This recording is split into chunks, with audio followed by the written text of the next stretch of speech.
When you let ice melt into liquid water, you end up with a very different looking substance than what you started with. But even though these two look very different, they're actually still the same thing. You started with frozen or solid water and ended up with liquid water, but throughout the whole process you still had water, even though the two phases look different.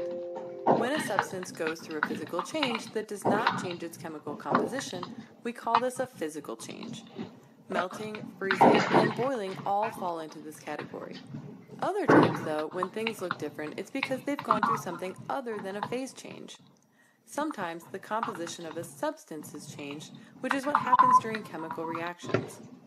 During chemical reactions, the molecules of a substance are broken apart and rearranged into new and different molecules. It would be like taking apart the hydrogen and oxygen atoms of water and either leaving them broken apart or putting them back together differently. To better understand chemical reactions, it will help if we first work through the various parts of the reaction itself. First, what we start with are the reactants. These are the substances that react. You can think of these as the ingredients of the reaction, what you put in.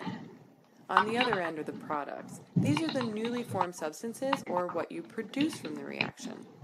Since the products have different chemical compositions than the reactants, we can expect the products to have different physical properties as well.